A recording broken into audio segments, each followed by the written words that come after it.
অগ্রগতি Anjana's kitchen and blog. নমস্কার, অগ্রগতি অঞ্জনার কিচেন অ্যান্ড ব্লগে সকলকে জানাই স্বাগত। আজকের ভিডিও শুরুতে আমার বাড়ির বাগানের দৃশ্য দিয়ে ভিডিওটিকে শুরু করলাম। এখন গরমকাল চলছে আর গরমকালের ফুল বেল ফুল আমার বাগানে বেশ কিছু ফুটে রয়েছে, আর তার সঙ্গে বেশ কিছু জবা ফুলও ফুটেছিল। তাই আমার ছোট্ট বাগানটির ফুলগুলো আপনাদের সঙ্গে শেয়ার করে নিলাম।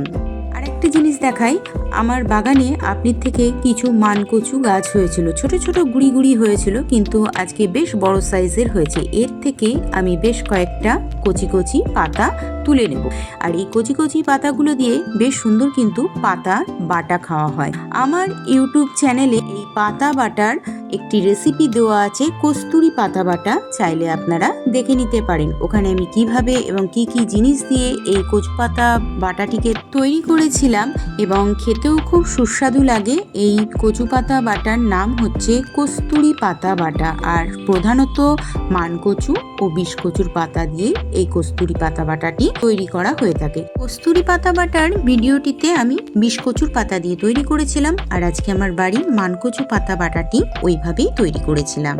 এবার চলুন আজকে আমি যে রেসিপিটি শেয়ার করতে চলেছি। আজকে আমি বাড়িতে গাওয়া ঘি কিভাবে তৈরি করতে হয় আর আমি যেভাবে গাওয়া ঘি তৈরি করে থাকি সেই ভিডিওটি শেয়ার করতে চলে আসলাম। আমি দুধের কিছু রান্না করলে দুধের থেকে সরটাকে তুলে নিয়ে এক বাটি সর জমিয়ে তারপরেই মাঝে সাঝে ঘি তৈরি করে থাকি। সেরকমই বেশ কয়েক মাস ধরে আমি সরগুলোকে এভাবে জমিয়ে রেখেছিলাম, আর আজকে তার সদ্গতি করছি, অর্থাৎ ঘি তৈরি করব। তো আমি কিভাবে ঘি তৈরি করে থাকি সেটাই দেখতে থাকুন।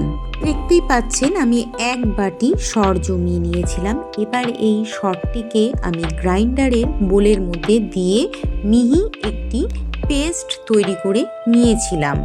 এরপর একটি স্টিলের বাটির মধ্যে ফ্রিজে থাকা চিল ওয়াটার ঢেলে ওই সর বাটাটিকে ঠান্ডা জলের মধ্যে তুলে আমি কিন্তু দিয়ে দিচ্ছিলাম।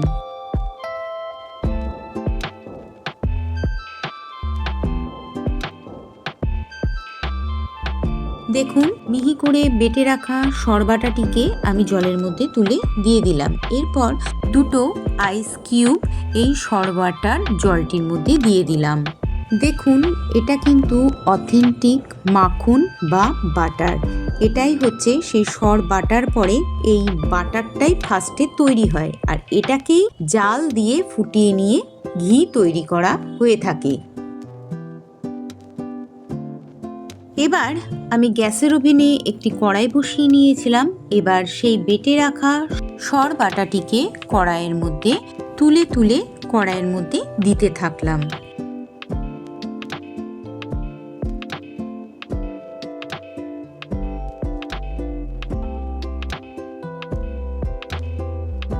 এবার দেখুন আস্তে আস্তে কিন্তু এই জমে থাকা যে বাটার অর্থাৎ সর বাটাটি কিন্তু গলতে শুরু করেছে, আর এই সময় কিন্তু অনবরত খুন্তি বা হাতার সাহায্যে এই সর বাটাটিকে নেড়ে যেতে হবে।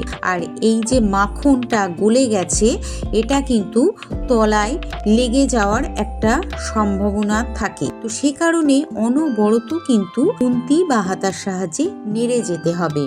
ঘি তৈরি করার কাজটা কিন্তু যথেষ্টই ধৈর্য সহকারে করতে হবে, না হলে কিন্তু ঘি খেতে ভালো হবে না এবং তলাও পুড়ে যেতে পারে।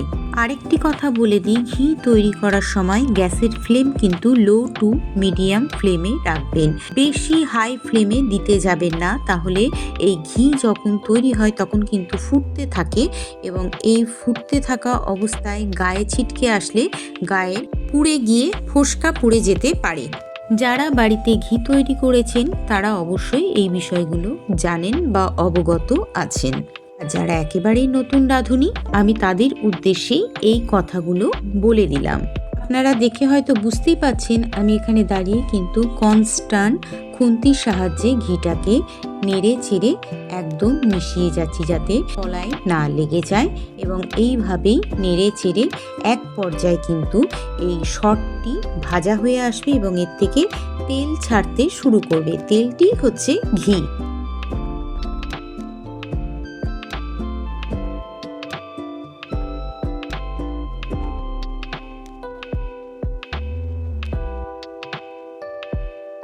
দেখুন ঘি কিন্তু ভাজতে অলরেডি শুরু হয়ে গেছে, তার মানে আস্তে আস্তে তৈরি হতে শুরু করে দিয়েছে। দেখতে পাচ্ছেন নিশ্চয়ই যে সরটি থেকে কেমন তেল অবস্থায় ঘিটা বেরোতে শুরু করে দিয়েছে। সরের গা ছেড়ে এসে কেমন ভেসে ভেসে উঠেছে এই ঘি।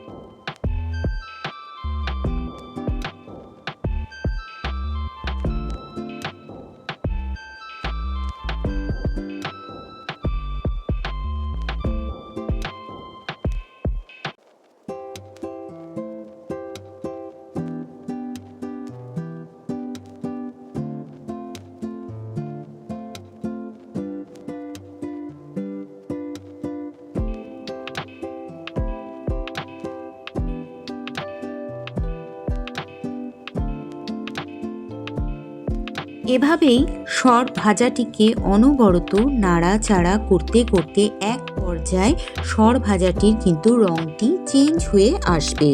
একটা হালকা ব্রাউন কালারের যখন রং ধরে আসবে তখনই কিন্তু ঘিটি একেবারেই তৈরি হয়ে আসবে। যারা নতুন আমার চ্যানেলটি ভিজিট করছেন, আমার চ্যানেলের ব্লগ ভিডিও ও রান্নার ব্লগ ভিডিওগুলো দেখে আপনাদের কেমন লাগছে অবশ্যই কিন্তু কমেন্ট করে জানাবেন। এছাড়া যদি না আমার চ্যানেলটিকে সাবস্ক্রাইব করা হয়ে থাকে তাহলে আমার চ্যানেলটিকে সাবস্ক্রাইব করে পাশে থাকা বেল আইকনটিকে প্রেস করে দেবেন আর তার সাথে অল নোটিফিকেশনটিকেও অন করে রাখবেন। তাহলে যখনই আমি নিত্য নতুন রান্নার ভিডিও আপলোড করব তখন কিন্তু আপনার কাছে সবার প্রথমে আমার চ্যানেলের নোটিফিকেশনটি পৌঁছে যাবে। দেখুন কথা বলতে বলতে এবং কড়াইতে ঘিয়ের সরটিকে নাড়াচাড়া করতে করতে এবার কিন্তু সেই ব্রাউনিশ কালারটা ধরে এসছে। আর কিছুক্ষণ নাড়াচাড়া করে সর ভাজাটিকে ভেজে এর থেকে ঘিটাকে আমি বের করে নেব। এই সর ভাজাটিকেও কিন্তু খাওয়া হয়ে থাকে, এটাকে বলে কাঁকড়ি। এটাকে গরম ভাতের সঙ্গেও কিন্তু মেখে খাওয়া যায়। এছাড়া যারা খান না অনেক সময় এগুলো ফেলে দিয়ে থাকেন, তো এগুলো না ফেলে এগুলো কিন্তু গাছের সারের কাজেও লাগে। এছাড়া এগুলোকে মাছ ধরার চারা হিসেবেও কিন্তু ব্যবহার করা হয়ে থাকে। দেখুন ঘি কিন্তু অলমোস্ট রেডি হয়ে গেছে। এবার আমি একটি ছেঁকনির সাহায্যে এই কাঁকড়ির থেকে ঘিটাকে ছেঁকে নিয়েছিলাম।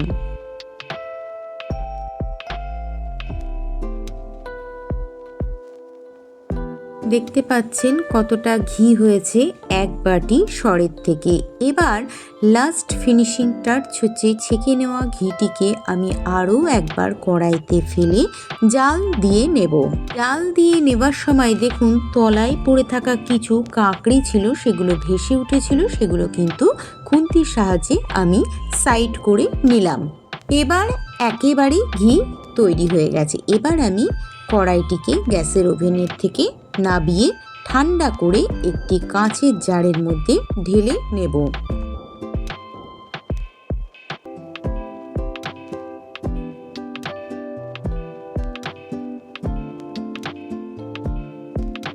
প্রথমবার কাঁকড়ির থেকে ঘি ছেঁকে নেবার পরে আবার জাল দিলাম, এই জন্য ঘিয়ের একটা সুন্দর কালার, তার সঙ্গে কিন্তু একটা অথেন্টিক ফ্লেভারও চলে আসে। ঘিটা ঠান্ডা হয়ে যাওয়ার পর এবার দেখুন আমি একটি কাঁচের জারের মধ্যে ঢেলে নিয়েছিলাম। এটা হচ্ছে একটা মধু বা হানি শিশি, আর এটা 200 গ্রামের শিশি। আমার ঘিয়ের কোয়ান্টিটি 100 গ্রাম পরিমাপের তৈরি হয়েছিল। তাহলে ঘরেতেই তৈরি করে নিলাম একেবারে নির্ভেজাল বিশুদ্ধ খাঁটি ঘি। আমি যেভাবে ঘরেতে ঘি তৈরি করে থাকি সেভাবেই আপনাদের সঙ্গে শেয়ার করলাম। আপনারা কে কিভাবে তৈরি করে থাকেন সেটাও কমেন্টে জানাতে পারেন।